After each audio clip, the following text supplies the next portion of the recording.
Firecast, a podcast from MDM Publishing, brought to you in association with Asia Pacific Fire magazine, focusing on disaster management, fire protection and the fire service. Welcome to this latest Firecast, where today we're again looking towards AFAC24, powered by INTERSCHUTZ, returning to the International Convention Centre in Sydney for the first time since 2017. The event, held from the 3rd to the 6th of September, will explore the theme Embracing Innovation and Disruption, Designing the Future for Our Sector.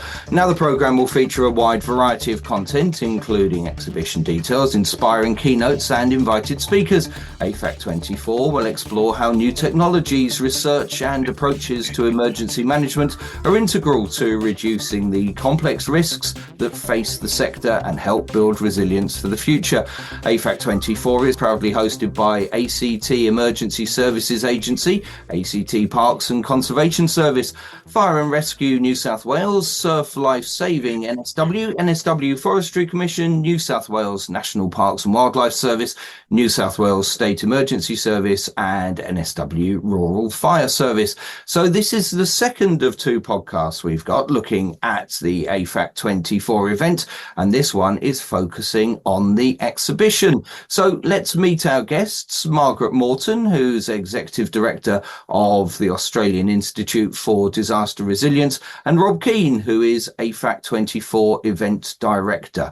Now, the AFAC24 exhibition will provide a world-class forum for hundreds of exhibiting companies from across the world, showcasing global brands and the very latest in emergency management equipment, services and solutions. Entry to the exhibition is free, and Rob, we'll start with you. What can we expect to see from the exhibition space? Yeah, thanks, Paul. So the latest for in emergency management, I'd like to add first responders in there too, because we'll elaborate on that as we go along. Yeah, so world class, we've got 224 exhibiting companies to date. Of those, 34 of them are international companies. And as you mentioned, world class. So we've got companies coming up from Norway, Germany, China, New Zealand, USA, UK, France, Singapore, Canada, Spain, and Thailand.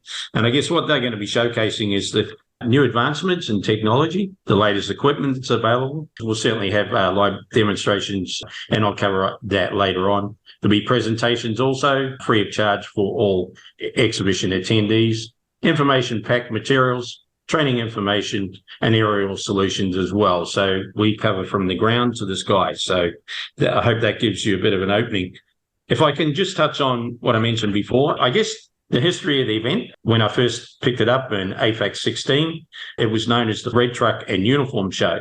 Since then, obviously, we've taken it that step further. So the exhibition not only covers the fire industry, because AFAC is known and that's their core, but we've also evolved the event to take into account the other industry sectors who are involved in this area, such as fire, emergency and rescue services, police, ambulance, the SES, water rescue, Coast Guard, Australian Border Force, counter-terrorism, defence, all areas, Air Force, Navy, Army, Department of Defence, life-saving rescue helicopters, care flight, life-saving, etc. And also we attract all three levels of government and supporting agencies, mining, offshore, oil and gas, petroleum and chemicals, land management, fire safety, prevention and protection. So once again, a very diverse audience and great showcase of anything anyone who is a first responder requires is available and on show at the event. Thanks, Rob. Let's bring in Margaret Moreton, who, as I mentioned, is Executive Director at the Australian Institute for Disaster Resilience. Looking at some of the things that are going on at this enormous event is the Resilience Lane. Now, what is that and what will it look like at this year's conference? Thanks, Paul. It's lovely to be part of the podcast. A Resilience Lane is like a lovely little space in the middle of all of those trucks and resources and tools and PPE and all that exciting stuff that our responders to fire and emergencies use. So in Resilience Lane, if I can paint a picture for you, you would literally walk forward into the exhibition space, which is huge. And just toward the centre this year, last year was the first time we did this and we weren't quite in the centre, you'll see fairy lights. Now, fairy lights activate the "I'm here to have a little bit of fun, I wonder what that is" gene. And then people come toward the fairy lights, and there's a little lane where the sorts of exhibitors who actually don't have a budget big enough to fund their participation in the expo hall get sponsored. We have a wonderful sponsor. Last year they sponsored it. This year they're sponsoring it. That's NRMA Insurance. And they fund small not-for-profit organisations, community-focused organisations, to have an opportunity to showcase their projects, showcase their resources and information, share with one another, and also share with the delegates who come to the conference. So we in ADA deal with disaster risk reduction and resilience more broadly than a first response or a response phase process. And so lots of our delegates want to know, what do we do to help communities prepare before? How do we help communities respond to and recover afterwards? And how do we deal with multiple compounding, cascading, challenging, complex emergencies? Because over here in Australia, at least, these emergencies are happening thick and fast, and we can be in recovery from one and preparing for another.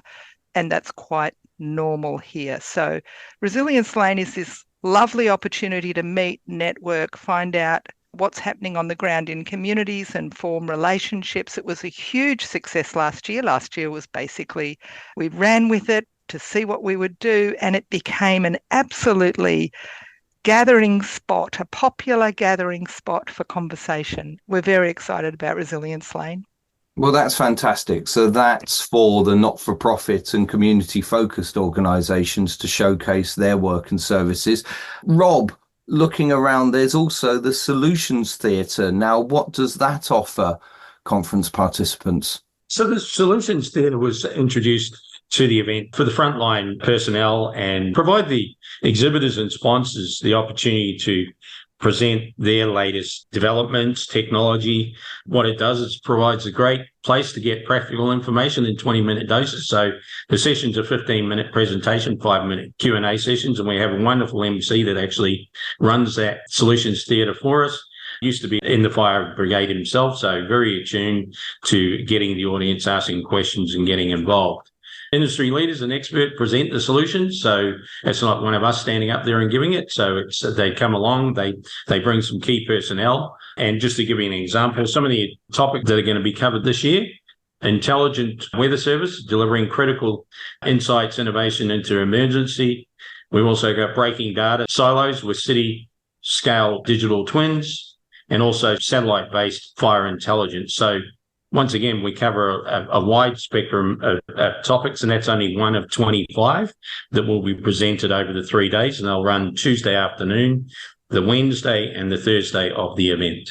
And once again, just to reiterate, those sessions are free to attend for all exhibition-only attendees and all delegates that may look at the program and want to attend one of those sessions. Everyone's welcome. That's excellent stuff. Now, Margaret, when it comes to such an enormous, great exhibition, as Rob said, more than 200 exhibitors, you've got the poster area. Now, I've always wondered, what are the benefits of having the poster display at an exhibition? So the poster display offers a completely different change of pace. So the people who have submitted abstracts to speak at our conference, we have a huge number across both the ADR stream that ADA looks after and the AFAC stream, huge number of people who submit abstracts, and only a certain number can make the program. There are some excellent posters that explore innovative ideas, programs on the ground, policies, research, challenges that are faced in supporting communities or responding to emergency events. There's all sorts of abstracts and conversations that don't make it onto the program. Now, what we do is we encourage those participants or delegates who've proposed that to put together a poster. And the posters allow delegates to have a quiet, more considered, in-depth look at the issues at hand. Now, usually the posters are a collection of quite diverse perspectives on particular aspects of this work, and that has been to some degree the case this year. But this year, we're actually curating those posters to tell a bit of a story. So we have a national disaster risk reduction framework that guides and provides a strategic overview of disaster risk reduction work across Australia. And we've curated and organised the posters against the different actions in that strategy. So this year, a delegate will have an opportunity to walk through an area that showcases all the different initiatives and practices and projects that support the implementation of this National Disaster Risk Reduction Framework.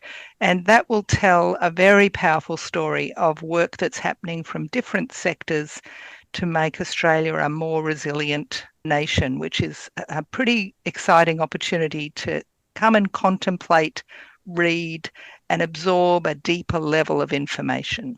That's explained it to me then. Thank you for that. Now, there's so much going on, but you've got the demonstrations as well, which is a key part of the event. Rob, what are you most looking forward to seeing in the demonstration zone? The live demonstration zone, once again, that's been introduced to. I mean, I'm very much about having the exhibitor and the attendees to the event interact with each other. So what that allows us to do is the likes of Australasian Rescue Organisation, and it's very well received by the audience.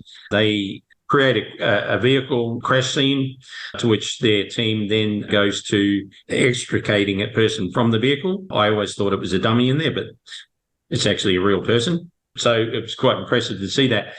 Obviously, there's lots of equipment in the event as well, and there's a number of exhibitors that are putting up their hand. I'm working on trying to get some water supply so we can make sure that we're demonstrating new nozzles, new pumps, all that type of thing. And we're being responsible as well. We have the situation where we have residential apartments watching the event deck, so to make sure that we're not seen to be wasting water, we're working on a water capture facility to be able to recycle that water back into the tanker and keep the demonstrations running over the 2 days. So they take place on Wednesday the 4th and Thursday the 5th of September. We keep the door open between the exhibition and the live deck, so that allows people to walk in and out. And for those exhibitors taking part in the live demonstrations, it also provides them an opportunity throughout the event to take people out and demonstrate outside of their scheduled times. It'll be a static display as well as live demonstrations happening. It's going to be a fantastic set of things to see. Margaret, from a disaster resilience point of view, you talked about Resilience Lane earlier on, which is clearly a real draw card for Australian Disaster Resilience Conference delegates. But what else can they expect from the event in its first year in Sydney? It is its first year in Sydney, which is very exciting for us and for our delegates because Sydney is a beautiful location to hold the conference in. And it's interesting, there's a lot more than Resilience Lane. The program itself is a really interesting program. Our conference is growing each year, and delegates are very invested in the work that they do and the work that they come to the conference to hear about. Great presentations on a whole range of topics. Our theme this year is maintaining momentum, driving systemic change to create a more resilient future. And that theme was thought through very carefully to build on history.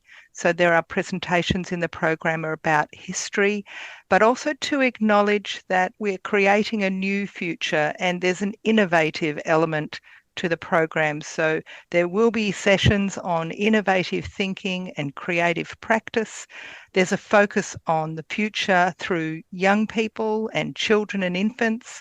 We always have a focus because it's such an important part of the work on community projects. So community leadership and partnership between the community and a range of other organisations will also feature. We've got First Nations presenters, and we also have First Nations for the first time present in Resilience Lane. We're doing our very best to showcase the work that Indigenous people are doing to lead this risk reduction and resilience process. So delegates can come to our conference and expect to have their thinking challenged, some really pleasant experiences, and some really innovative ideas about how to navigate into the future We used to say the future is uncertain. I now say the future is quite certain. It's a challenging future. It's a difficult future, and we need to prepare ourselves for that. So lots of conversations and connections they'll make, our delegates, and they'll go home exhausted, and they'll go home with very sore feet. I went home last year with very sore feet because they'll march from end to end to capture all of the wonderful things that are at the conference. And finally, Rob, I mentioned that this is the first time that we've been talking about the Disaster Resilience Conference being in Sydney, but actually AFAC24 is a milestone year for the event. Yeah, that's correct, Paul. So the AFAC Conference and Exhibition has been operating now for 30 years. So that's a great milestone for us to be celebrating here in Sydney. Certainly looking forward to that and seeing a large crowd of people coming along and enjoy, I guess, all what's evolved. And, it's certainly different from when it first started. So that's what people should be excited about. As Margaret's mentioned and alluded to, there's a lot within the exhibition. I mean, we have 3 conference streams running side by side, the AFAC, the ADRC, and the IFE, which is the Institute of Fire Engineers conference as well. So what more can we say? It's jam-packed. And it sounds absolutely fantastic. That's Rob Keane. He is AFAC24 Event Director. He's been joined on this Firecast by Margaret Moreton, Executive Director at the Australian Institute for Disaster Resilience. Now, it returns to the International Convention Centre, Sydney, for the first time since 2017. It is AFAC24. It's from the 3rd to the 6th of September, exploring the theme Embracing Innovation and Disruption, Designing the Future for our sector. That's it for this Firecast, but you can find out more and sign up for the exhibition if you go to afacconference.com.au. That's afacconference.com.au. Thanks for listening, and we'll join you again on another Firecast soon. Firecast is produced and presented by Paul Hutton and is an MDM Publishing podcast in association with Asia Pacific Fire magazine.